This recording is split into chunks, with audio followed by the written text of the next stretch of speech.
Oke, alhamdulillah. Makasih Ustadz nyempetin waktunya malam-malam. Udah kangen dikasih siraman rohani.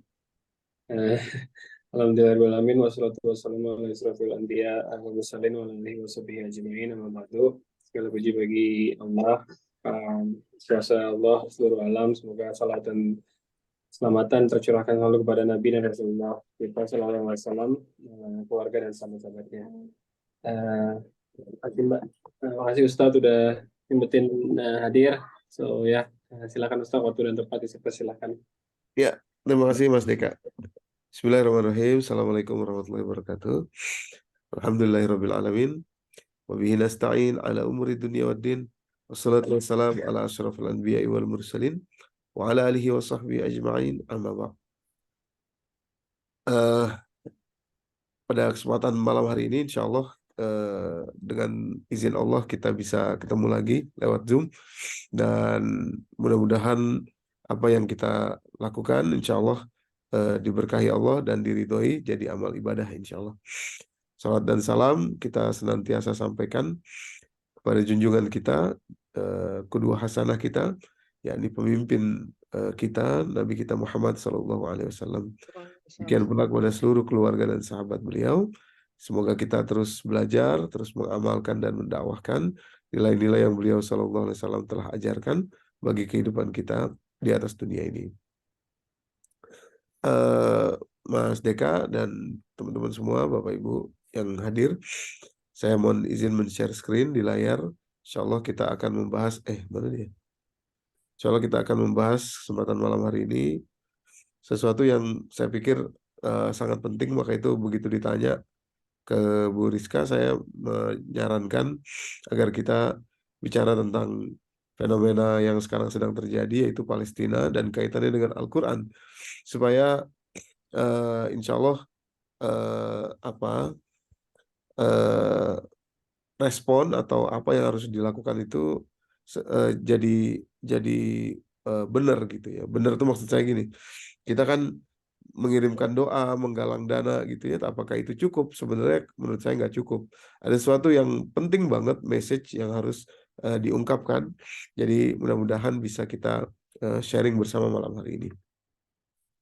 Di bagian awal saya akan mengambil waktu, mohon izin untuk menjelaskan sedikit ada bedanya antara Yahudi, Israel, ahlul kitab dan Zionis ini agar kita tahu aja. Saya rasa beberapa pengajar lain atau ustadz lain juga mungkin pernah menyampaikan itu. So saya cepat aja di sini. Jadi Bani Israel itu jadi ada bedanya ketika Allah menyebut di dalam Al-Quran Bani Israel, ahlul kitab, Yahudi, itu ya, beda tuh.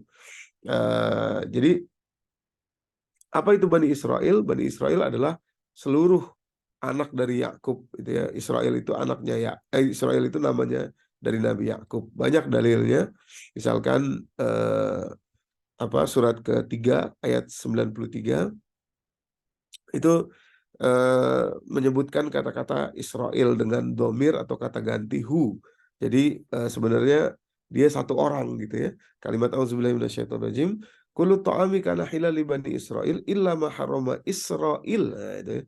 Ala nafsihi, nafsihi itu satu orang, domir satu orang. Jadi semua makanan itu awalnya dihalalkan bagi Bani Israel, kecuali yang Israel haramkan untuk dirinya sendiri. Jadi Yakub pernah mengharamkan beberapa jenis makanan untuk dirinya sendiri, gitu ya. Makanya namanya Yakub. Namanya Israel. Gitu ya. Nah, Israel sendiri artinya adalah dalam bahasa Ibrani, artinya adalah Abdullah sebenarnya, hamba Allah gitu ya. Jadi kalau ada orang namanya hamba Allah, sebenarnya namanya Israel dalam bahasa Ibrani gitu. Jadi bagus artinya. Nah, kemudian Israel itu punya anak, dari 4 orang istri, itulah yang disebut Bani Israel. Jadi ketika Al-Quran menyebutkan ya Bani Israel, berarti semuanya mereka itu. Dan di antara mereka ada yang soleh, ada yang nggak soleh juga gitu. Jadi ketika disebut kata-kata Bani Israel itu artinya ada yang soleh, ada yang nggak soleh. Seperti juga misalkan jin, misalnya jin itu ada yang soleh, ada yang nggak soleh atau yang kafir gitu. Demikian juga Bani Israel, ada yang soleh, ada yang nggak soleh. Nah, di antara Bani Israel itu ada yang diberi kitab. Nah, itu anak keturunan Levi, ini nomor 3. Ini anak nomor 3 ya dari istri pertama. Tuh. Anak nomor 3 dari keturunan Levi, nanti ada Musa, ada Harun, gitu ya. Nah, mereka-mereka ini diberikan kitab. Demikian pula dari anak keturunan Judah, itu ada Nabi Sulaiman dan Nabi Daud. Ya. Ini diberikan kitab nih mereka. Ya.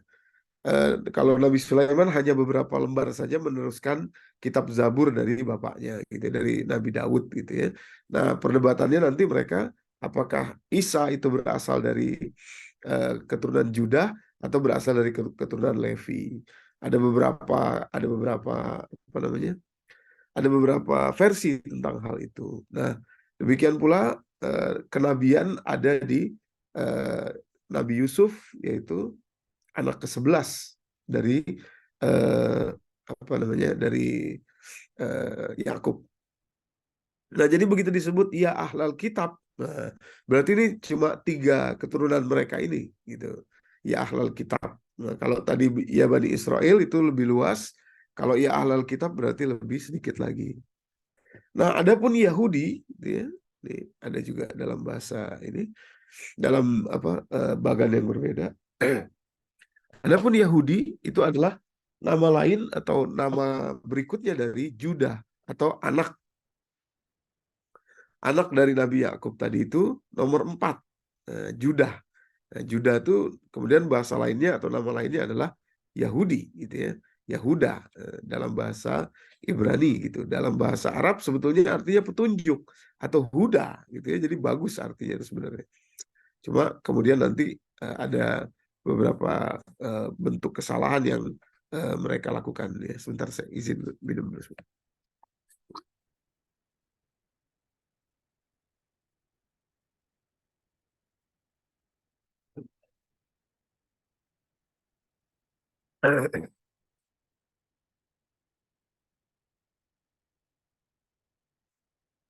Oke, kita lanjut lagi. Jadi dari situlah nama Yahudi berasal, gitu ya. Nah, nanti banyak ininya penjelasannya kalau mau dibuka surat An-Nisa ayat 163, surat An-Nisa ayat 44, gitu. Tapi ketika disebut Yahudi maka itu sangat spesifik, yaitu anak keturunan Juda. Nah, mereka inilah, ini dari Yakub ke Juda, itulah Yahudi. Mereka inilah yang nanti punya permusuhan yang amat besar kepada kaum muslimin. Dan itu disebutkan Allah dalam surat kelima, Al-Maidah ayat ke-72, itu ya. Awal juz yang ke-7 itu. Kalimat Allah, la tajidanna asyaddan nasi adawatan lil ladzina amanu, akan kalian dapati manusia yang paling besar permusuhannya kepada orang beriman, yaitu siapa? Al-Yahud. Nah, itu. Yahudi. Maksudnya, tidak semua Bani Israel, tidak semua ahlul kitab, tapi anak keturunan Judea atau Judah atau Yahudi tadi. Gitu. Jadi disebutkan Yahudi langsung, setiap kali Al-Quran menyebutkan Yahudi, pasti indikasinya atau apa namanya, pasti urusannya adalah yang negatif. Tapi kalau ahlal kitab, ya Bani Israel itu masih umum sekali. Umum sekali. Nah, jadi ada bedanya antara kenapa penyebutan itu masing-masing dengan kata-kata yang berbeda gitu. Nah, mereka itulah Judea itu, mereka itulah yang tinggal di dekat Palestina yang sekarang menjadi apa? Israel itu. Namanya Judea tempatnya itu. Judea karena mengambil tadi dari keturunan Judah ya atau Yahudi. Nah, ini apa Gaza nih, kalau kita lihat nih Gaza di pinggir laut gitu ya.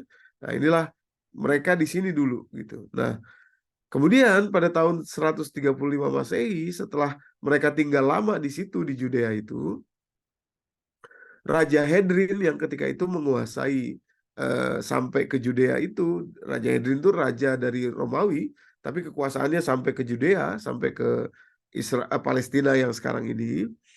Dia mengusir orang-orang Judea ini gitu. Memang diusir keluar dari Judea. Akhirnya mereka menetap di Afrika, ada yang pokoknya kocar-kacir lah mereka itu. Ya. Maka itu nanti sebetulnya apa niat atau apa namanya legitimasi mereka untuk minta untuk mengambil lagi tanah Palestina itu mereka sandarkan sebetulnya pada tahun 135 Masehi ini ketika mereka diusir, gitu ya. Jadi bayangin sekarang tahun 2023 gitu ya, berapa puluh ribu tahun gitu ya. Nah, jadi dia tiba-tiba datang ke Palestina bilang, kalian keluar sana. Dulu ini adalah kampung bapak kami gitu ya. Dulu ini adalah tanah bapak kami gitu. Berapa tahun yang lalu? Nggak tahu deh, pokoknya sekian puluh ribu tahun yang lalu gitu kata dia, mereka begitu. Nah, jadi itulah cara berpikir mereka tuh. Orang-orang Judea ini ya. Jadi apa? 135 Masehi ketika itu mereka diusir oleh Raja Hadrian. Nah, sekarang mereka merasa harus ambil lagi tanah mereka padahal sudah puluhan ribu tahun itu ya. Nah, apa bedanya pula dengan Zion? Jadi sudah Bani Israel, sudah Ahlul Kitab, sudah Yahudi, ya kan? Nah, sekarang satu lagi, apa bedanya dengan Zion? Ya. Jadi Zionis itu adalah satu karangan atau satu karya lah kira-kira begitu dari orang bernama Theodor Herzl tahun 1897 itu nanti ada pertemuan di Basel di Kongres pertama Zionisme. Tapi sebelumnya diawali dari buku yang dituliskan oleh Theodor Herzl, judulnya adalah Judenstaat dalam bahasa Jerman, yang artinya adalah the Jewish state, negara Yahudi atau negara Judea itu ya, merujuk kepada Judea tahun 135 Masehi itu tadi. Nah, di tengah-tengah Judea itu ada bukit yang namanya Bukit Zion. Bukit Zion itulah semacam romantisme ya, keberadaan mereka Yahudi. Kalau kita perhatikan dari Yerusalem tuh agak jauh nih, Yerusalem ini petanya ya di layar. Ini Yerusalem. Ini Judea, makanya Judea itu dekat sama Gaza sebetulnya gitu ya. Jadi sebetulnya ini ada maksudnya nih kenapa mereka tuh betul-betul ngotot Gaza itu beda gitu. Walaupun mereka sudah menguasai Yerusalem gitu ya, sudah menguasai yang sebelah sini Bethlehem itu sudah mereka kuasai. Tapi yang ke arah Judea ini belum. Nah, jadi Theodor Herzl itu secara sederhana saya cepetin aja nih ininya. Theodor Herzl itu mengangkat jadi mereka memang punya cara yang sama dipakai terus-menerus sampai sekarang, yaitu menjadi victim mentality, jadi playing victim gitu ya. Itu mereka lakukan juga sejak pertama, yaitu ketika meliput dibunuhnya seorang perwira Perancis namanya Albert Dreyfus ya, karena dia sebetulnya mata-mata, cuma karena dia orang Yahudi dibuat sedemikian rupa oleh Theodor Herzl untuk membangkitkan amarah orang-orang Yahudi gitu. Jadi kira-kira dia dibunuh tuh karena dia Yahudi, padahal dia mata-mata gitu ya. Sama nih seperti yang terjadi sekarang. Jadi kuat dugaan yang menyerang, video yang kita lihat menyerang orang Yahudi lagi nonton konser itu, kuat dugaan itu adalah bisa-bisanya orang Israel sendiri supaya dapat legitimasi mereka gitu ya, dapat legitimasi, wah kami diserang nih, kami akan balas, kira-kira begitu ya. Tapi sudahlah, kita lanjutkan saja. Jadi the Jewish state, the Judenstaat atau Jewish state itu itulah yang kemudian tahun 1897 terjadi Kongres Zionisme pertama di Basel gitu. Jadi dipimpin oleh Theodor Herzl ini, dan itu luar biasa ya, melahirkan bendera yang sampai sekarang itu dipakai tuh. Kalau kata orang bendera segitiga biru tuh, kayak tepung segitiga biru. Tuh ya, ada di itu ya gambarnya tuh. Nah, jadi lokasi mereka menyebutkan beberapa hal, yaitu pertama political movement harus dilakukan, kemudian menyatukan orang-orang Yahudi di seluruh dunia dalam negara baru Yahudi ya, yang lokasinya harus di Palestina gitu, ancient homeland of Jewish gitu ya, yaitu tadi 135 Masehi tadi ya. Jadi mereka itu memang sudah di state oleh mereka tahun 1897, kira-kira begitu. Nah, jadi sebetulnya orang-orang Juda ini atau Yahudi ini, gitu ya, sebenarnya mereka memang akarnya adalah kesombongan, eksklusivisme, karena Judea atau Judah tadi itu, nih, kita kembali sebentar, anaknya Nabi Yakub yang namanya Judah ini memang jahat, gitu. Jahatnya tuh dialah yang yang menghasut untuk membunuh Yusuf, adiknya lain ibu ya. Kemudian dia jugalah yang menghasut, kemudian dari keturunan inilah yang menghasut untuk membunuh Isa ya. Dalam orang-orang Kristen atau orang-orang Kristen ya, percaya bahwa Isa atau yang mereka sebut Yesus itu berasal dari keturunan Levi, bukan dari keturunan Juda. Tapi orang-orang Juda mengatakan sekarang bahwa mereka keturunan atau Nabi Isa atau Yesus itu berasal dari keturunan mereka. Jadi itu perdebatan tuh di tengah mereka gitu ya. Tapi memang Judah ini eksklusif gitu ya, sombong dan juga merasa diri itu paling tinggi di atas manusia yang lain gitu ya. Maka Al-Quran ketika mengatakan Yahudi, salah satunya misalkan surat Al-Jumu'ah itu ya, ayat ke-6 dan 7, surat 62. Itu pakai kata Yahudi itu, kalimatnya begini. Qul ya ayyuhallazina hadu, itu ya tadi ya, Judah, hadu, asal katanya hadu. Apa kata Allah di situ? Wahai, katakanlah kepada orang Yahudi. Berarti bukan Bani Israel tuh kata-katanya. Bukan pula ahli kitab, tapi langsung hadu, Yahudi.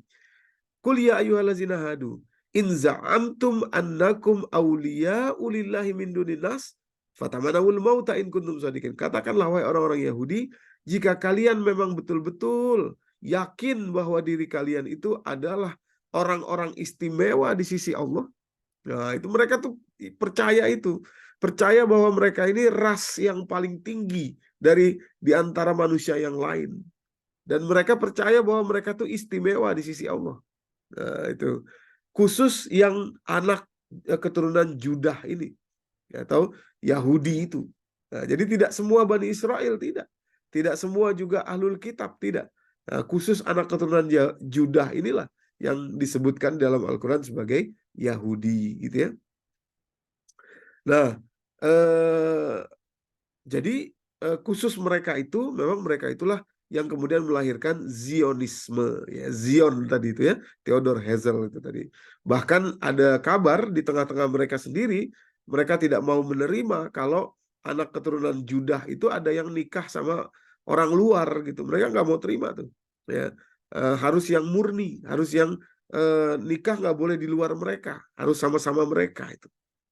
Jadi segitu memang sombongnya mereka itu, sehingga mereka merasa diri mereka adalah di atas semua ras, semua manusia yang lain gitu ya. Demikian pula, nah ini menariknya begini nih teman-teman. Di dalam ayat ini, surat ketiga ayat 75, ada ahlul kitab yang disebut di sini bukan Yahudi ya, tapi ahlul kitab. Nah, ahli kitab itu ada yang baik, ada yang nggak baik. Nah, yang nggak baik itulah yang Judah tadi, gitu ya. Sementara yang baik adalah yang sisanya. Di kalimatnya begini, wamin ahlil kitab. Nah, itu ya, ahlil kitab ya, bukan Yahudi ya di situ sebutnya ya.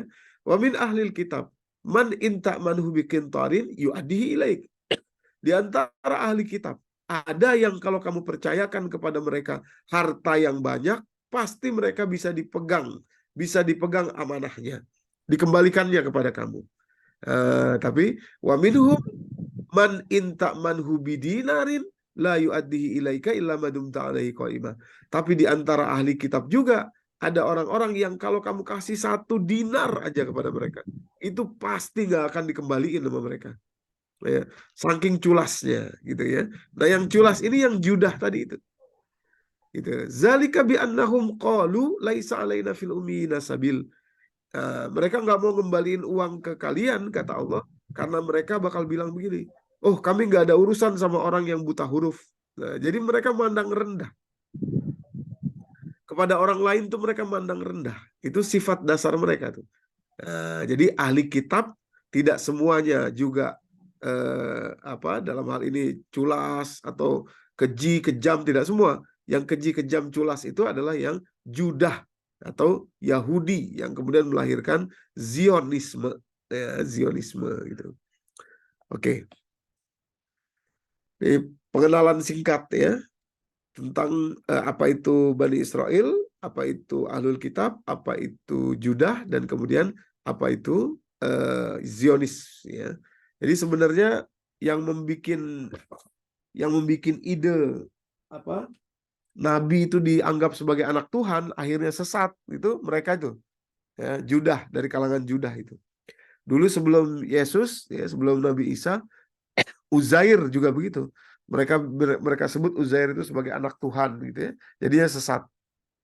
Kemudian Nabi Isa juga mereka katakan sebagai anak Tuhan. Akhirnya orang-orang Bani Israel yang dari keturunan yang lain itu jadi sesat ya, menyembah Isa ya, menyembah mereka nyebutnya Yesus ya sebagai Tuhan, anak Tuhan. Jadi kesesatan itu memang diciptakan atau dibuat sedemikian rupa oleh mereka. Merekanya sendiri nggak mau sesat, tapi mereka bikin supaya orang lain sesat. Oke. Sekarang pertanyaan berikutnya, nanti ada tiga capture ya dalam sharing kita malam ini. Yang pertama tadi bedanya Bani Israel, kemudian Ahlul Kitab, Yahudi, dan Zionisme. Sekarang pertanyaan berikutnya atau capture yang kedua adalah kenapa kok mereka ngotot banget ke Palestina ya. Jadi nanti kita jadi tahu nih apa yang sebetulnya harusnya kita lakukan gitu ya. Apakah doa saja cukup, apakah penggalangan dana sudah cukup, apakah gimana gitu ya. Nah, kenapa kok mereka ngotot ke Palestina? Ada dua jawabannya setidaknya. Saya minum dulu ya. Nah, ini penting sekali agar kita tahu sebenarnya motivasi mereka tuh apa sih gitu ya.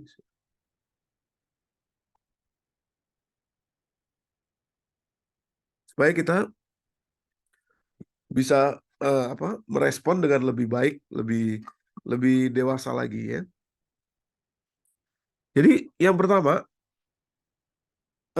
mereka merasa bahwa Palestina itu adalah negeri mereka gitu. Jadi dari mana itu ya? Jadi dulu Nabi Musa ya, Musa itu kan keturunan dari Levi tadi ya. Jadi Judah ini menyalahkan Levi, keturunan Levi yaitu Musa dan Harun, ketika tidak mampu mengajak seluruh Bani Israel untuk masuk ke negeri Palestina, padahal Allah perintahkan kepada mereka. Gitu. Mana dalilnya? Dalam Al-Quran surat kelima, surat Al-Ma'idah ayat 20. Jadi kalimatnya begini, Musa berkata kepada kaumnya ya, di dalam kaumnya itu ada juga kaumnya Judah juga ikut. Setelah mereka berhasil keluar dari kejaran Firaun, nah, kemudian mereka disuruh masuk ke Palestina sama Allah. Nah, mereka nggak mau masuk tuh, padahal yang nggak mau mereka sendiri, tapi mereka nyalahin Musa. Ya, jadi kalimatnya begini, ya qaumi dkhulul ardhal muqaddasata allati kataballahu lakum wala tartaddu ala adbarikum fatanqalibu khasirin. Ya, jadi kata Musa kepada kaumnya, wahai kaumku, masuklah ardhal muqaddas itu ya, masuklah ke bumi yang disucikan ini yaitu Palestina. Allati kataballahu lakum, yang telah Allah tetapkan untuk kalian, gitu. Ini berlaku dulu ya, nggak berlaku lagi sekarang gitu. Tapi mereka tetap pakai ini dan mereka nyalahin Musa itu. Kenapa Musa nggak ngotot sih gitu ya sampai harusnya masuk gitu? Kenapa ikutin aja gitu kan begitu? Padahal yang salah mereka sendiri ya. Judah sendiri yang anak cucu Judah sendiri yang ngotot nggak mau masuk gitu ya. Nah, ada kalimat begini teman-teman. Wala tartaddu ala adbarikum, jangan kalian berpaling dari perintah untuk masuk ke Palestina ini. Fatan qalibu khosirin, nanti kalian jadi orang yang rugi. Nah, ini mereka nih orang Yahudi tuh percaya sama Allah loh mereka itu. Nah, cuma sombong aja, dan mereka percaya juga sama isi Taurat, sama isi Quran tuh mereka percaya. Gitu, cuma mereka sombong aja, nggak mau mengakui aja gitu orang-orang Yahudi itu. Jadi kalimat rugi inilah, kalau nggak masuk ke Palestina rugi ya gitu ya. Akhirnya kan mereka tuh tersesat 40 tahun itu yang dibawa oleh Musa itu, karena nggak mau masuk Palestina 40 tahun tersesat, luntang-lantung di padang pasir, namanya padang pasir Tih, yaitu ada di antara Palestina dan Mesir. Mereka nggak ketemu jalan keluar, gitu. Nah, rabi mereka sekarang itu ya diawali dari 1897 tadi, ya, Theodor Herzl itu mengatakan kalau kita nggak kembali ke negeri yang sekarang itu dinamakan Palestina, maka kita akan rugi. Nah, gitu. Ini mereka percaya ini, gitu. Maka itu ngototnya luar biasa, nggak mau di tempat lain, pokoknya maunya di situ, gitu. Nah, itu salah satunya karena ini. Karena dulu Bani Israel itu dipimpin Nabi Musa harusnya masuk ke Palestina, terus nggak mau gitu loh. Nah, padahal itu sudah berlalu, Tapi mereka percaya mereka harus kembali lagi ke Palestina untuk memenuhi apa yang dulu Allah pernah berikan kepada mereka, gitu. Padahal itu sudah sudah lalu ya Kak. Ini kenapa begini? Karena mereka tidak mengakui Rasulullah Muhammad SAW itu sebagai nabi. Mereka nggak ngakui itu. Mereka masih yang dulu, masih masih halu gitu ya, halusinasi itu, mereka masih pakai yang dulu gitu kira-kira, gitu ya. Jadi mereka lihat ini dan mereka pegang betul kalau mereka tidak kembali ke Palestina maka mereka akan rugi, gitu ya. Tuh. Nah, ini mereka tadi tersesat di padang Tih ya, nomaden gitu ya. Nah, sekarang juga mereka merasa seperti itu karena tidak ada satu negara yang Jewish gitu. Makanya 1897 tadi Jewish State atau Judenstaat itu, nah, itu mengambil isi di dalam bukunya itu adalah supaya tidak lagi nomaden, ya, nggak ada tempat. Karena dari dulu mereka nggak punya tempat gitu ya, karena tidak mau masuk ke negeri Palestina yang sudah Allah tetapkan waktu zaman Musa. Mereka menyalahkan Musa itu, mereka itu ya, betul-betul mereka caci maki Nabi Musa itu, karena Nabi Musa dari keturunan Levi ya, bukan keturunannya Judah gitu ya. Jadi mereka tuh luar biasa gitu. Ya, Musa sendiri kan mereka musuhi, mereka khianati gitu ya, dan seterusnya. Nah, itu yang pertama. Yang kedua, alasan mereka kenapa ngotot banget ke Palestina itu adalah untuk mencari yang namanya tabut. Nah, disinilah nanti korelasinya dengan kita, ya, dengan kita orang-orang Islam yang di luar Palestina. Jadi fardu ainnya kita tuh apa sih gitu ya? Apakah kita cukup dengan mendoakan, mengirimkan donasi atau gimana gitu ya? Nah, itu erat kaitannya dengan tabut itu, teman-teman ya. Jadi kalimat Allah begini, menjelaskan tentang tabut ya. Sama, ini di masa Nabi, di masa dulu juga ya. Jadi ayat 246 dari surat Al-Baqarah, dimulai dari 246 ya, dari surat Al-Baqarah. Jadi kalimatnya saya bacain cepat aja. Alam tara ilal mala'i min bani Israil min ba'di Musa iz qalu lin nabiyyin lahum ib'ats lana malikan nuqatil fi sabilillah. Tidakkah kalian lihat para pemuka Bani Israel di zaman setelah Musa? Nah, jadi Musa sudah wafat nih. Iz qalu lin nabiyyin lahum ib'ats lana malikan nuqatil fi sabilillah. Ketika mereka mengatakan kepada nabi mereka, ada nabi lagi setelah Nabi Musa tapi tidak disebut namanya, mereka bilang tolong mintain sama Allah supaya diturunkan seorang pemimpin bagi kami, ya, supaya nanti kami ikut di belakang dia, ikut tunduk sama dia untuk sama-sama berperang di jalan Allah, kata Bani Israel. Qala hal asaitum in kutiba alaikumul qitalu alla tuqatilu. Kemudian Nabi itu mengatakan, nanti kalian kalau udah diwajibkan perang nggak mau ikut perang lagi, ya, kata Nabi itu. Qalu wa malana alla nuqatila fi sabilillah, nggak mungkin lah kami nggak ikut perang, wa qad ukhrijna min diyarina wa abnaina, padahal kami diperlakukan diusir dari kampung kami dan anak-anak kami dibunuh, kata mereka gitu ya. Falamma kutiba alaihimul qitalu tawallaw ila qalilan minhum. Pada kenyataannya ketika diwajibkan perang, diwajibkan kesulitan itu datang kepada mereka, kebanyakan mereka berpaling.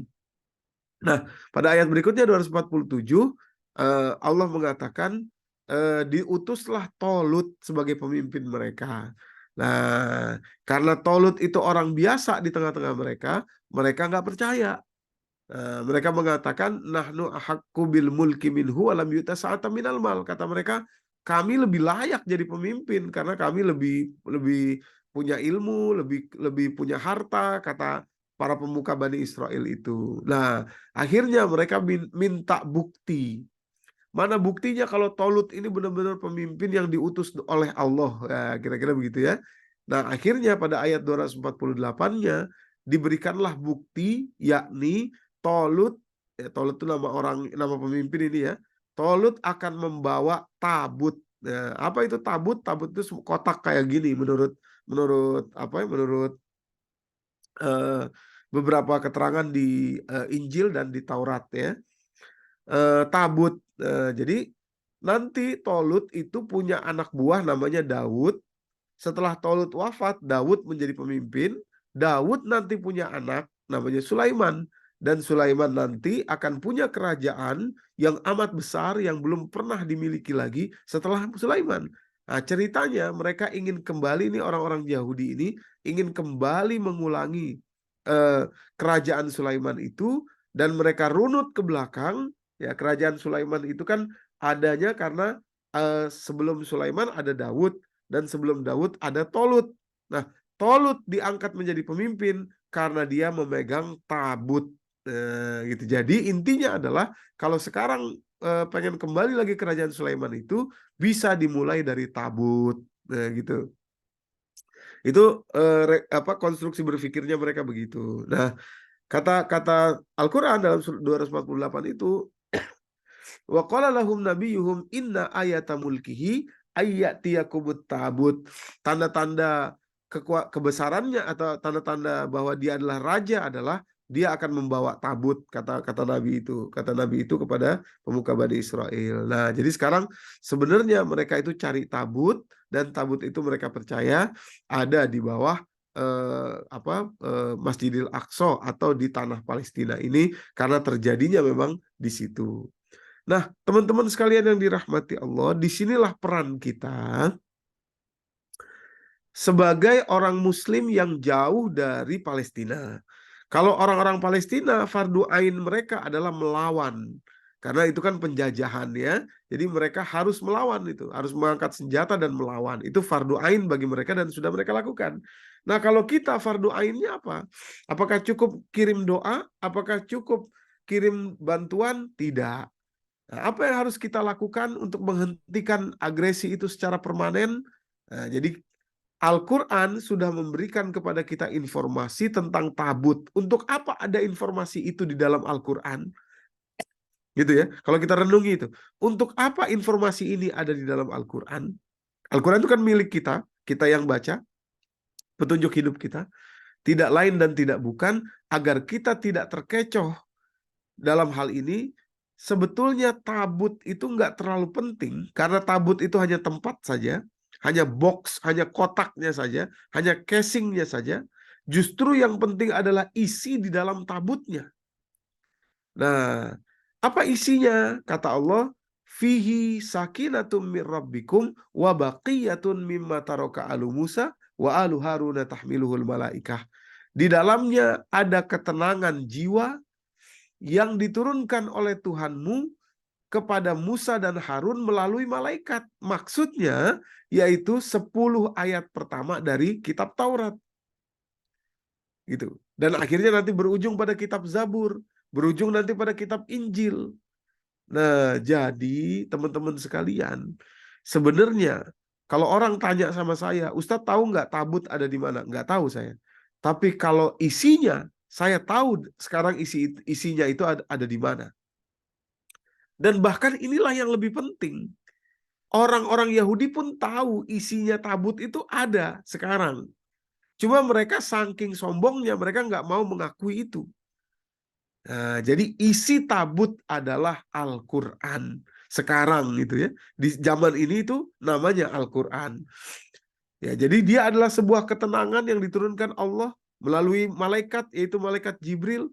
Nah, kemudian Al-Quran mengatakan, Al-Quran itu musaddiqan lima baina yadai, membenarkan kitab-kitab sebelumnya, kitab Taurat, kitab Zabur, kitab Injil. Jadi sebenarnya Al-Quran itulah yang seharusnya menjadi menjadi tanda bagi sebuah kerajaan itu nanti akan kembali besar lagi. Orang Yahudi kejar tabutnya karena dia tidak mau menerima bahwa Al-Quran itulah sebetulnya estafet ya, dari kitab-kitab sebelumnya, Taurat, Injil, dan Zabur. Mereka nggak mau terima itu. Jadi maksudnya teman-teman, saya mau katakan bahwa kalau kita lihat TV, lihat video YouTube di mana-mana, anak-anak kecil dibombardir sedemikian rupa, memang sengaja mereka menyasar anak-anak kecil. Sedih aja nggak cukup, mengutuk aja nggak cukup, mendoakan saja tidak cukup, kirimkan bantuan uang pun tidak cukup. Walaupun itu sudah bagus, tapi itu nggak cukup. Ada satu hal lagi yang mestinya kita lakukan, yakni kembali kepada isi tabut, supaya kita bisa cepat mengalahkan Yahudi.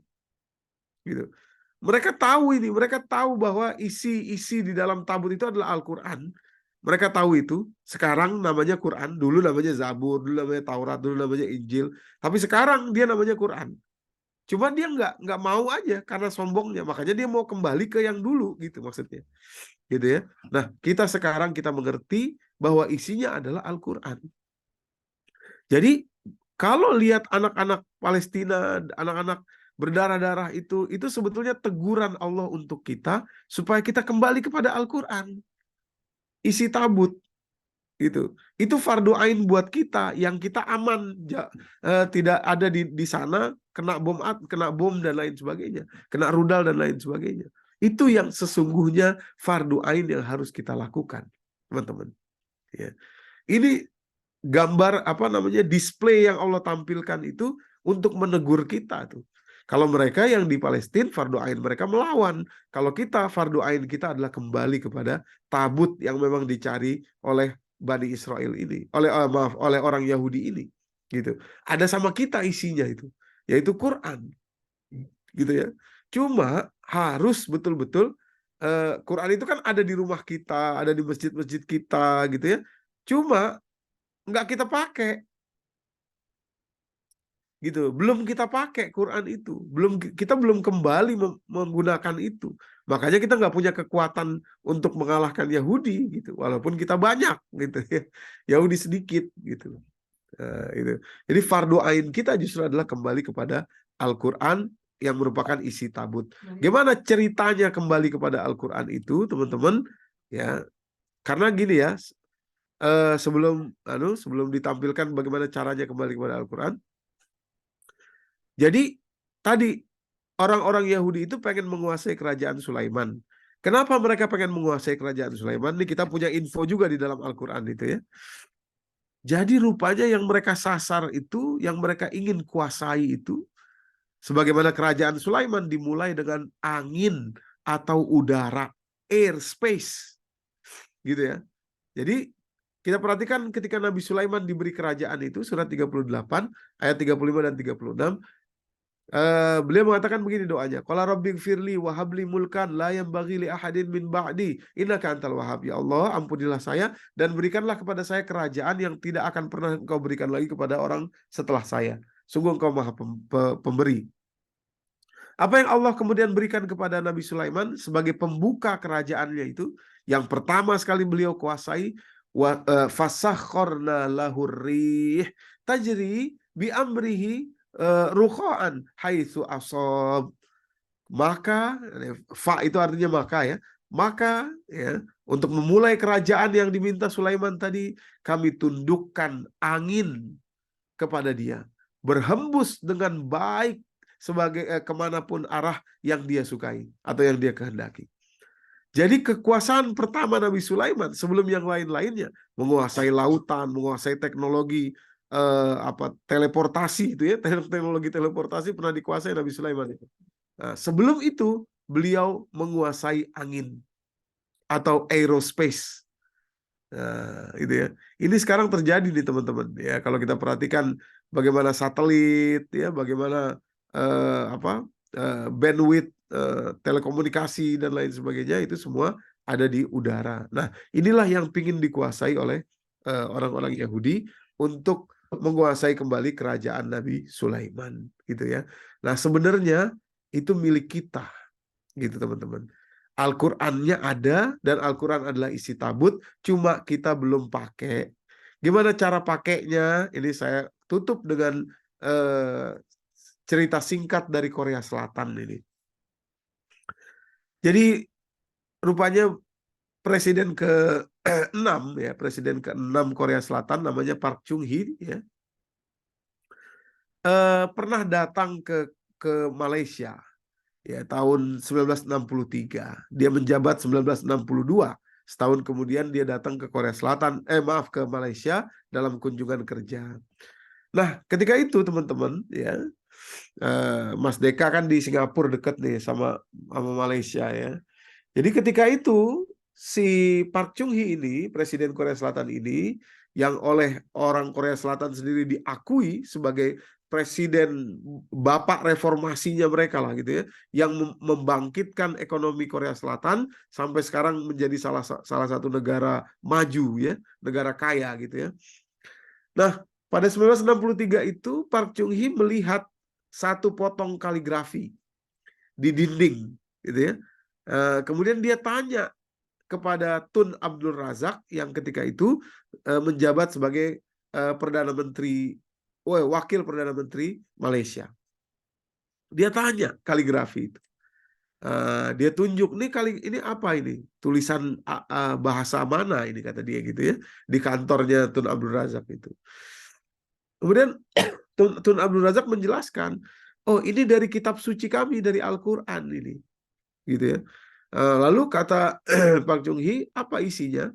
Apa dia bilang apa itu kalimat itu? Dijelaskanlah oleh Tun Abdul Razak. Yakni kata-katanya adalah innallaha la yughayyiru ma biqaumin hatta yughayyiru ma bi anfusihim. Ini ayatnya ini. Ayat surat Ar-Ra'd ayat ke-11. Surat ke-13 ayat ke-11. Potongannya doang ya, potongan ayatnya doang itu yang tengahnya itu. Innallaha la yughayyiru ma biqaumin hatta yughayyiru ma bi anfusihim. Kata Tun Abdul Razak, arti dari kalimat itu bahwa Tuhan tidak akan mengubah nasib suatu kaum sampai mereka mengubah jiwanya atau sampai mereka mengubahnya sendiri. God shall not change the fate of men until they change it themselves. Kira-kira begitu. Ya. Kata Tun Abdul Razak menjelaskan kepada Park Chung-hee. Gitu. Rupanya kata-kata ini sangat berbekas di benaknya Park Chung-hee. Kemudian singkat cerita, 22 April 1970, ini ada kalimat, ada ininya di sini, saya garis bawahi ya. 22 April 1970, alias 7 tahun kemudian dari perjumpaannya dengan Tun Abdul Razak di Malaysia, dan dijelaskan surat Ar-Ra'd ayat 11 tadi itu, 7 tahun kemudian Park Chung-hee berpidato mengenalkan satu gerakan ekonomi baru di Korea Selatan yang akan langsung menjadi luar biasa ya di Korea Selatan. Nama gerakan itu adalah Semaul Undong. Apa Semaul Undong itu? Ya, Semaul Undong itu adalah sebuah gerakan radikal dalam ekonomi, yaitu proyek-proyek pemerintah yang selama ini diberikan kepada perusahaan-perusahaan besar, dengan gerakan Semaul Undong ini diberikan kepada rakyat. Biar rakyat yang menjalankan proyek itu. Nah, kira-kira begitu. Jadi rakyat membuat satu komunitas kelurahan A, komunitas kelurahan B, komunitas kelurahan C, dan seterusnya. Nanti proyek-proyek pemerintah diberikan kepada mereka. Mereka yang mengerjakan. Jadi bayangkan mereka diberikan proyek membuat irigasi, diberikan proyek membuat jembatan, diberikan proyek membuat jalan, diberikan proyek membuat rumah sakit, instalasi ini, dan lain sebagainya.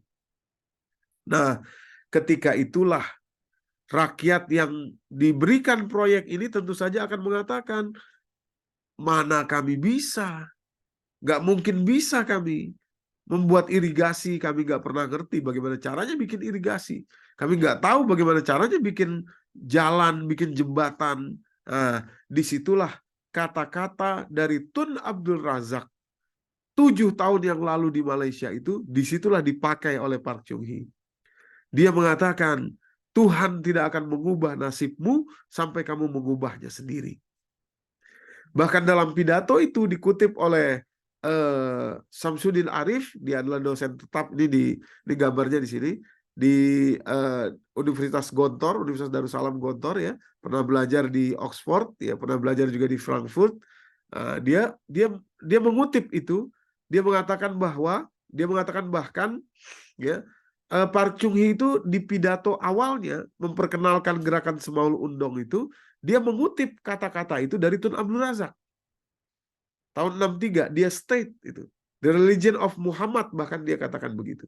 Ya, has commanded that God shall not change the fate of man until they change it themselves. Saya juga awal-awalnya waktu membaca ini saya pikir alah ini paling utopia aja nih. Paling bisa-bisanya itu aja. Tapi setelah membaca tulisan dari Samsudin Arif tadi,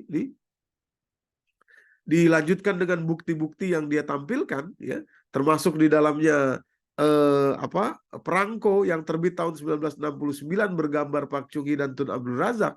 Demikian pula ternyata gerakan Semaul Undong ini pernah diseriusi oleh UGM, ya, sampai-sampai ada satu jurusan, ada satu fakultas jurusan itu yang mempelajari gerakan Semaul Undong itu untuk bisa diterapkan lagi di Indonesia karena menurut mereka mirip-mirip dengan gotong royong, nah, gitu ya.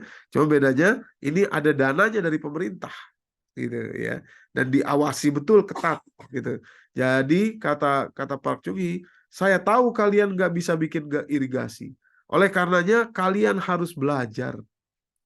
Tuhan tidak akan mengubah nasib kalian sampai kalian belajar mengubahnya sendiri. Kalau nggak bisa, belajar. Kalau nggak bisa bangun jalan, belajar. Berapa lama waktu yang kalian butuhkan. Nah, disitulah peran pentingnya surat Ar-Ra'du itu. Ya, untuk memaksa karakter orang-orang Korea Selatan yang dulu adalah pemalas itu, gitu ya, diubah sedemikian rupa. Sampai-sampai sekarang kita tahu, ya, kalau orang Korea Selatan itu etos kerjanya luar biasa. Itu salah satunya kita saksikan bagaimana sengitnya, bagaimana sepak bola di Korea Selatan itu betul-betul luar biasa, dan mereka cuma punya satu saja rahasianya, yaitu apa? Jangan berhenti berlari. Kalau Anda jatuh, bangun lagi, lari lagi, kejar lagi. Gitu. Jatuh, kejar lagi, jatuh, kejar lagi. Cuma itu aja. Itu yang diterapkan oleh siapa tuh yang di Indonesia ini yang menjadi Sintayong, gitu ya. Kata salah seorang pemain timnas itu, rahasia cuma satu yang diajarin oleh Sintayong itu, kalau jatuh bangun lagi, gitu kira-kira. Cuma gitu aja. Nah, cuma mental itulah yang dibangun gitu. Nah, itu semua berawal dari surat Ar-Ra'du, potongan surat Ar-Ra'du ayat ke-11. Surat 13 ayat 11. Teman-teman sekalian. Gitu ya. Nah, pada tahun 1970-an ini pula lah Samsung yang awalnya adalah perusahaan supplier sayur, ya, sayuran gitu ya, supplier ikan gitu ya, berubah menjadi perusahaan teknologi. Mereka nggak pernah belajar gimana caranya bikin TV, bikin handphone, nggak pernah. Tapi mereka belajar akhirnya dengan semangat apa? Tuhan tidak akan mengubah nasib kita sampai kita mengubahnya sendiri. Innallaha la yughayyiru ma biqaumin hatta yughayyiru ma bi anfusihim, didapat dari Malaysia, dari sebuah kaligrafi, sebuah potongan ayat Al-Qur'an yang digantung menjadi kaligrafi di dinding kantor Wakil Perdana Menteri Malaysia Tun Abdul Razak ketika itu. Ya.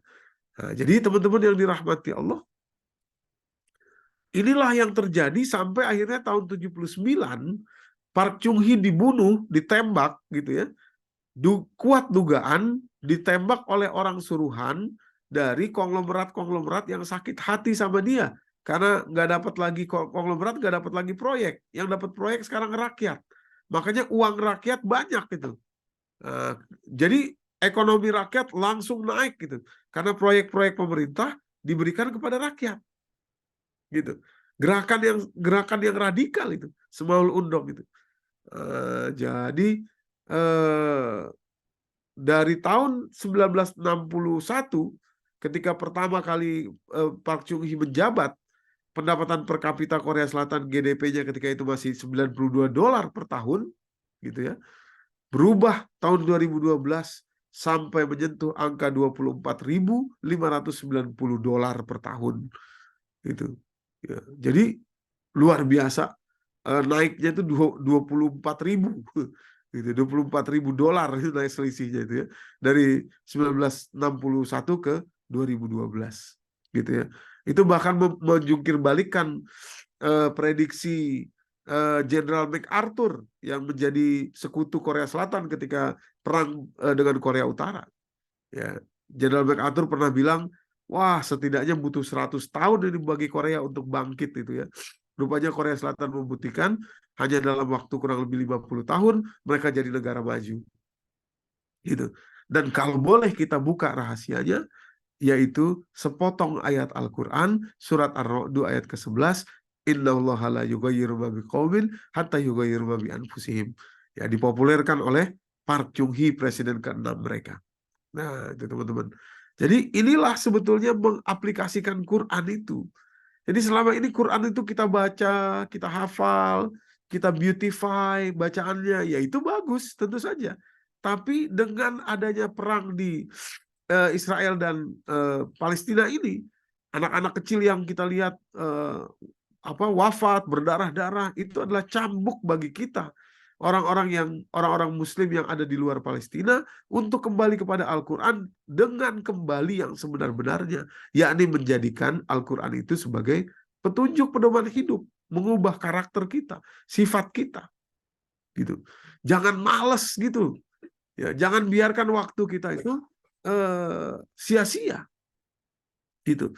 Katanya sedih lihat anak Palestina, tapi kita sibuk nggak ngapa-ngapain gitu ya. Itu mah bukan sedih namanya. Sekali lagi, doa saja tidak cukup, kirim uang bantuan menggalang sekian dana saja tidak cukup. Ya, kenapa?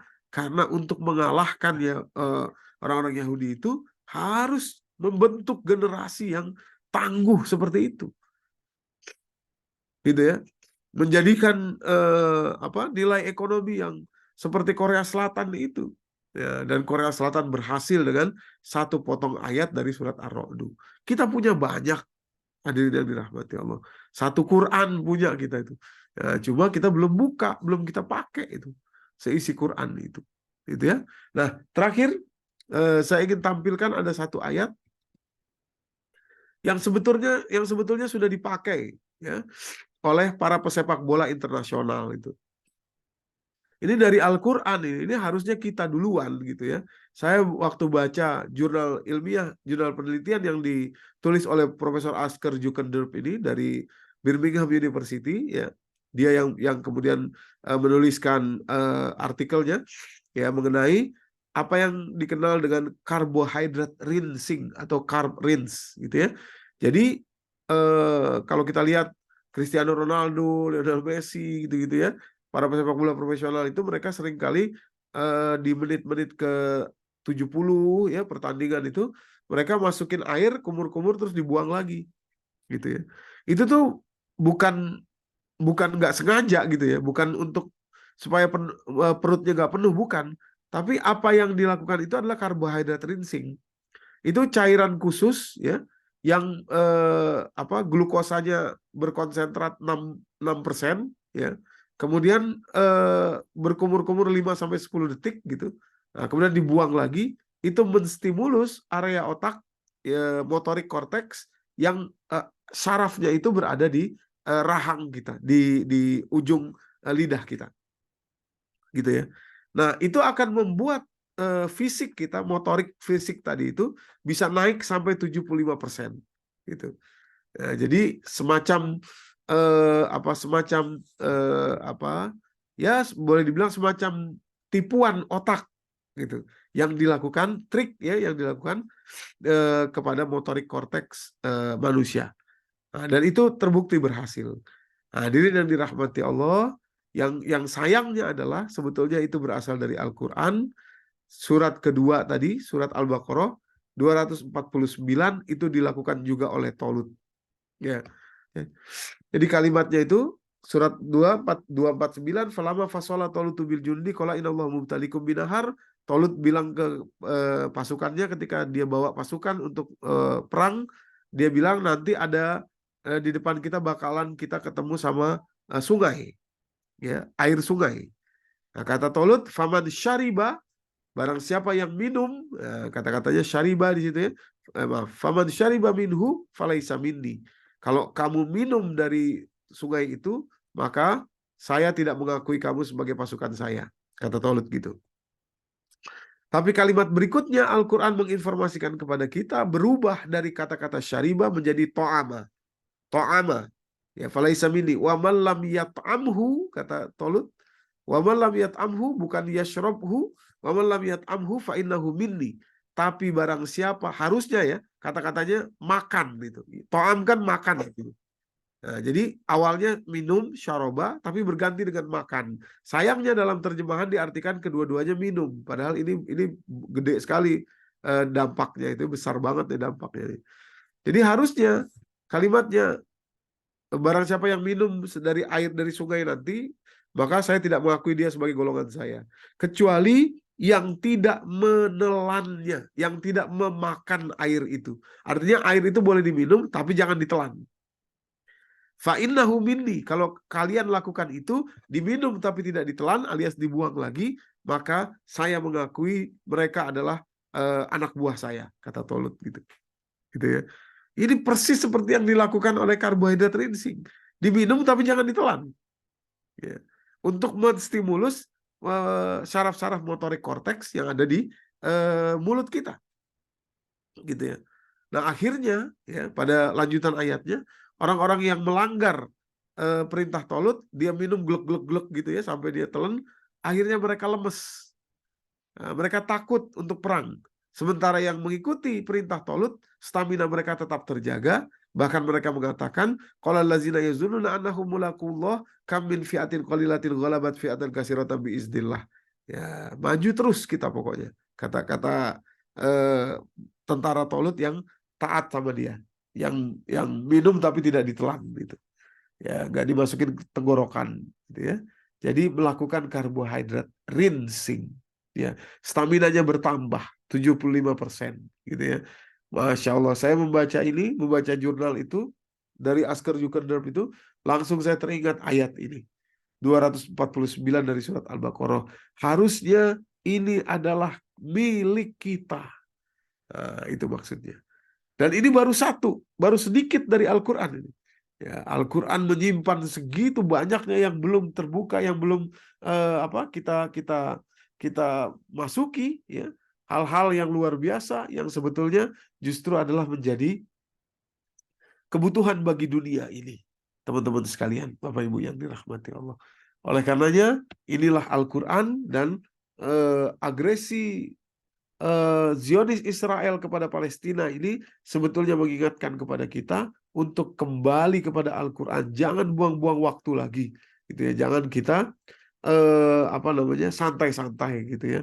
Jadi saatnya lah kita kembali kepada Al-Quran, kembali melakukan riset, penelitian, menjadikan Al-Quran itu sebagai karakter kita, menjadikan Al-Quran itu sebagai jalan hidup kita ya. Jadi bukan sekedar slogan, bukan sekedar dibaca-baca saja, bukan sekedar dihafal-hafal saja, tapi betul-betul bagaimana karakter Al-Quran, begitulah kita harus menyesuaikan diri ya. Nah, jadi demikian kira-kira yang bisa saya sampaikan. Palestina dan Al-Quran sebetulnya ini adalah message Allah kepada kita untuk kita kembali kepada Al-Quran. Mendoakan saja tidak cukup, mengirimkan bantuan saja tidak cukup, walaupun itu bagus, tapi yang sejatinya adalah kita kembali kepada Al-Quran. Anak-anak yang wafat syahid di sana itu menjadi martir supaya kita sadar bahwa senjata sesungguhnya itu adalah kita kembali kepada Al-Quran, mengajarkan karakter Al-Quran sesegera mungkin agar kemenangan terhadap Yahudi itu bisa segera kita capai. Wallahu a'lam bishawab. Mungkin ini saja yang bisa saya sharing pada kesempatan malam hari ini. Billahi taufiq wal hidayah. Assalamualaikum warahmatullahi wabarakatuh. Silakan Mas Dega. Terima kasih Ustadz. Apa ada pertanyaan dari teman-teman? Kalau nggak ada, mungkin Ustadz minta tolong dibantu pimpin doa ya buat semuanya Ustadz, terutama buat saudara-saudara kita di Palestina. Semoga mereka juga dapat yang terbaik itu Ustadz. Baik. Oke. Sama-sama kita berdoa ya. Astagfirullahaladzim, astagfirullahaladzim, astagfirullahaladzim. Auzubillahi minasyaitonirrajim. Bismillahirrahmanirrahim. Alhamdulillahi Rabbil Alamin, hamdan syakirin, hamdan na'imin, hamdan yu'afi ni'mahu wa yukafi'u mazidah. Allahumma hamna bil Qur'an waj'alhu lana imama wa nura wa huda wa rahmah. Allahumma zakkirna minhu ma nusina wa 'allimna minhu ma jahilna warzuqna tilawatahu ana al-laili wa atrafan nahar. Allahumma ansur ikhwanana al-muslimina wal mujahidina fi Filistin. Allahumma ansur ikhwanana al-muslimina wal mujahidina fi Filistin. Allahumma ansur ikhwanana al-muslimina wal mujahidina fi Filistin. Allahumma innaka ta'lam anna hazihil qulub qad ijtama'at ala mahabbatik waltaqat ala ta'atik wa tawahadat ala da'watik wa ta'ahadat ala nusrati syari'atik fawassik Allahumma rabitataha wa addim wuddaha wahdiha subulaha wamla'ha binurika allazi la yakhbu washrah suduraha bifaidil imani bik wa jamilit tawakkuli alaik innaka ni'mal maula wa ni'man nasir. Rabbana atina fid dunya hasanah wa fil akhirati hasanah wa qina azabannar bifadlika subhana rabbika rabbil izzati amma yasifun wassalamun alal mursalin walhamdulillahi rabbil alamin. Alhamdulillah, amin. Terima kasih, Ustaz Doni. Saya udah malam. Saya tutup aja mau doa penutup majelis. Kalau mau bihamdika asyhadu an la ilaha illa anta. Terima kasih Ustaz Doni. Insyaallah ketemu lagi bulan depan.